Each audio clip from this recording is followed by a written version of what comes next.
glamour, on vous présente Singila au Shy Club à Lausanne.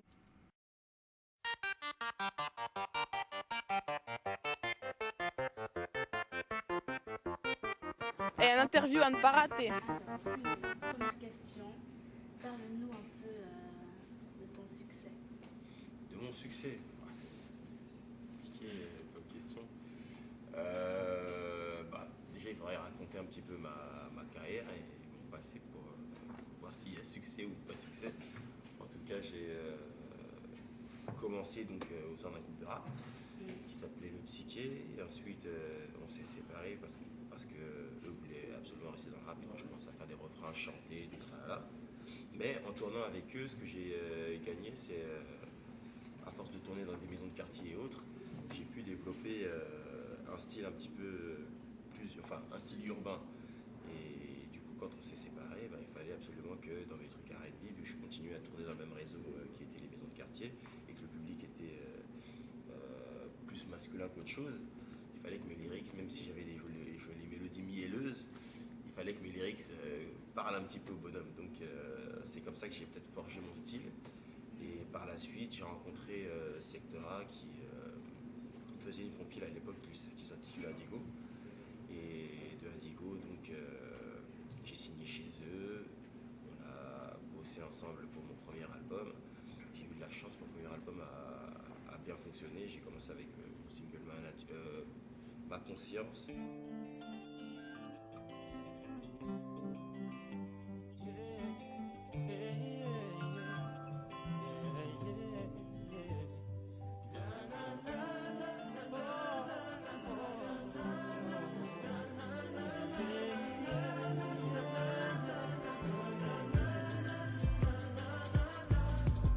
De plus, me revoilà avec une histoire bizarre.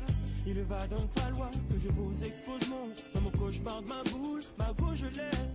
Et pour elle je tuerais. Mais j'ai rencontré une fille et je suis dingue d'elle. Elle claque, elle pète le sport. J'ai enchaîné avec le gros tube C'est trop qui a vraiment élargi le C'est trop.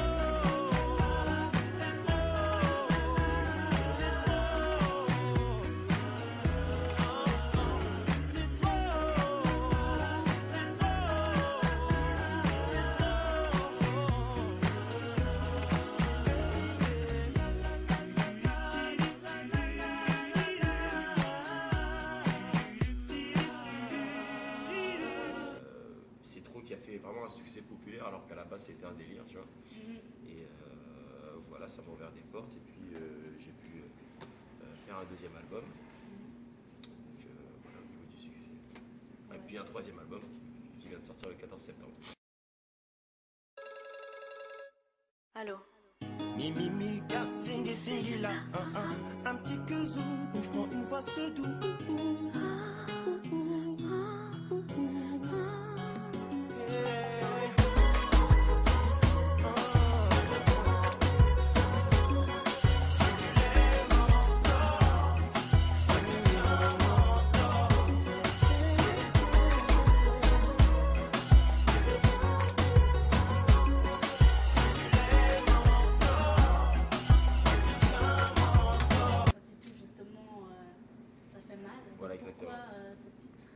Pourquoi ça fait mal? Alors ça fait mal en fait, c'est le titre d'une chanson de l'album. Et ce titre est un hommage à mon père et une tante qui sont décédés. Donc voilà, j'ai voulu vraiment leur faire un petit clin d'œil. C'est assez personnel donc. Ouais, c'est un album vachement plus personnel parce que bon, sur les autres albums on voit Singila en apparence, Singila avec les lunettes et la jaquette, mais je voulais vraiment plus me mettre à nu, en fait enlever toute la carapace et qu'on puisse me voir tel que je suis vraiment, donc sans l'accoutrement d'un homme, on voit qu'il est comme beaucoup de gens, tu vois, et les histoires que je raconte dans cet album peuvent être vécues par les hommes comme par les femmes. Il n'y a aucune distinction, c'est vraiment quelque chose qui vient du fin fond de mon cœur. C'est comme un journal intime, quoi. D'accord, ouais. Donc maintenant, quelle consigne donnerais-tu aux personnes qui aimeraient réussir dans le monde du R&B, dans la musique ou comme ça? Le conseil à donner, c'est écouter les critiques, écouter les remarques, parce que ça peut toujours être positif, mais essayer de garder quand même un minimum d'authenticité. Après, ça sert à rien de vouloir faire trop original, hein, parce qu'à vouloir faire trop original, en fait, on ne s'inspire d'absolument rien, et au final, on se demande si c'est de la musique ou tu vois. C'est bien d'avoir des idoles, c'est bien de s'en inspirer, c'est bien de partir dans une direction, après rajouter son grain de sel à cette direction. Tu vois, comme Michael par exemple, il était fan de James Brown, bah, il a fait un James Brown, on a connu donc un James Brown jeune, mais avec un fur et à mesure que tu te rapproches là, du mec que tu kiffes, tu essaies de rajouter ta petite touche, tu vois. Et c'est comme ça qu'après tu peux évoluer en t'inspirant de lui, puis ensuite d'un autre et machin. Par exemple, nous en France, ou même ici, on a la chance d'avoir différentes cultures, surtout il y a des Africains, il y a des Américains du Sud, il y a des Européens de l'Est, de l'Ouest et autres. Et donc voilà, on a vraiment un brassage culturel qui fait qu'on peut s'inspirer de différentes choses, qu'on fasse du R&B ou du rock, tu vois. Et c'est bien de puiser là-dedans, quoi, pour essayer d'apporter quelque chose de nouveau. Mais bon, il faut se battre en tout cas. Et puis, donne-nous le secret pour devenir un artiste confirmé. Alors, secret pour... Tu sais, tout ça, c'est vraiment aléatoire, hein, parce que c'est une grosse part de chance de toute façon. Le truc, c'est essayer vraiment d'optimiser son potentiel.